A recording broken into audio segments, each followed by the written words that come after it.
اس کائنات کی سب سے عظیم نعمت ہے. اس لیے تو اللہ تبارک و تعالیٰ قرآن مجید کے اندر تمام ایمان والوں کو مخاطب کر کے ارشاد فرمایا کہ تم احسان کر کے احسان مت جتلاؤ، صدقہ کر کے احسان مت جتلاؤ. یا ایھا الذین آمنوا لا تبطلوا صدقاتکم بالمن والاذی. اے ایمان والوں اپنے صدقات اور اپنے احسانات کو جتلا کر کے برباد نہ کرو. اللہ تبارک و تعالیٰ انسانوں کو احسان جتلانے سے منع کر رہا ہے، لیکن قرآن مجید کے اندر اللہ تبارک و تعالیٰ ایک جگہ خود احسان جتلا رہا ہے. جب اس آیت پر پہنچا میں تو میں گم ہو گیا کہ اللہ اتنا عظیم ہے اور اتنا وسیع ہے اور عالم ظرف والا ہے. اللہ احسان جتلا رہا ہے. جس چیز پہ اللہ تبارک و تعالیٰ احسان جتلا رہا ہے واقعی وہ چیز بہت ہی نرالی ہوگی، وہ تحفہ بھی بہت نرالا ہوگا. اللہ نے اس کائنات کو سجایا، احسان نہیں جتلایا. زمین کو بٹھایا، احسان نہیں جتلایا. آسمان کو بلند کیا، احسان نہیں جتلایا. چاند ستارے کو اللہ نے پیدا کیا، احسان نہیں جتلایا. شمس و قمر کو پیدا کیا، احسان نہیں جتلایا. شجر و حجر کو پیدا کیا، احسان نہیں جتلایا. جنت و جہنم کو بنایا، احسان نہیں جتلایا. لوح قلم کرسی کو بنایا، احسان نہیں جتلایا. تمام انبیاء علیہ السلام کو اللہ نے پیدا فرمایا، احسان نہیں جتلایا. آدم علیہ السلام کو عظمت دی، احسان نہیں جتلایا. نوح علیہ السلام کو ڈوبنے سے بچایا، احسان نہیں جتلایا.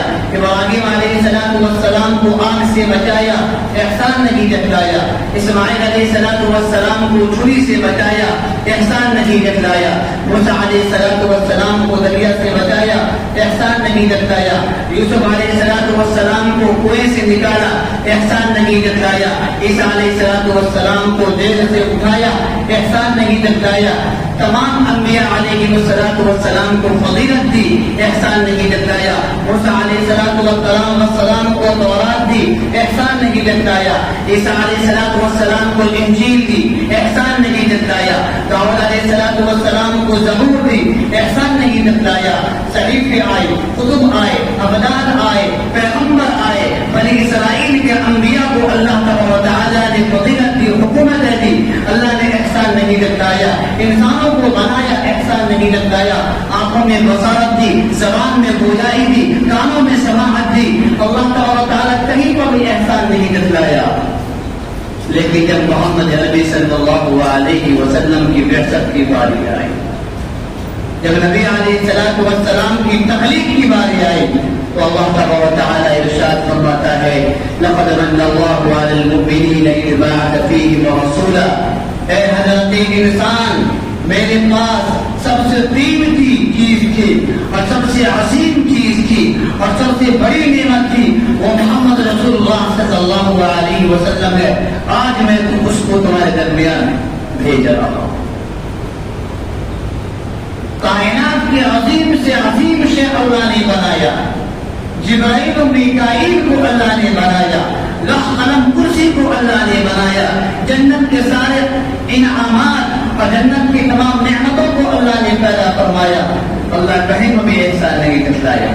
لیکن جب نبی علیہ السلام کی بعثت کی باری آئی، جب نبی علیہ السلام کی تخلیق کی باری آئی، تو اللہ کہہ رہا لقد من اللہ علی المؤمنین اذ بعث فیہم رسولا، کہ آج میں پوری انسانیت پر احسان کر رہا ہوں کہ محمد عربی صلی اللہ علیہ وسلم کو تمہارے درمیان بھیج رہا ہوں. ایسا عظیم نبی، ایسا اعلیٰ عرفہ نبی اللہ نے ہم آپ کو عنایت فرمایا.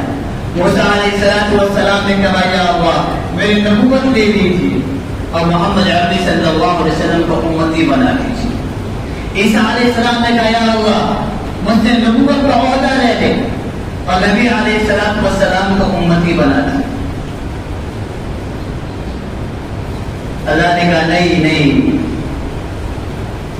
زکریا یحییٰ نے کہا یا اللہ مجھ سے نبی کا عہدہ، نبوت کا عہدہ مجھ سے لے لے، نبی علیہ السلام کا امتی بنا دے۔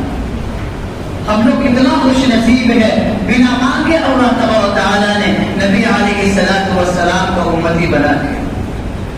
اور یہ امت گناہ کرتی ہے، رات میں زنا کرتی ہے، اللہ پردہ ڈالتا ہے، شراب پیتی ہے، پردہ ڈالتا ہے، سود کھاتی ہے، پردہ ڈالتا ہے، ظلم کرتی ہے، پردہ ڈالتا ہے۔ کس وجہ سے؟ ہمارا اور آپ کا اللہ کا کوئی رشتہ ہے؟ کوئی رشتہ نہیں ہے۔ محمد عربی صلی اللہ علیہ وسلم کے صدقہ طفیل میں اللہ تبارک و تعالیٰ آسمان سے عذاب کو روک دیتا ہے۔ اگر نبی علیہ السلام دنیا سے جاتے اور وہ سوال نہیں اٹھاتے، یہ امت جو گناہ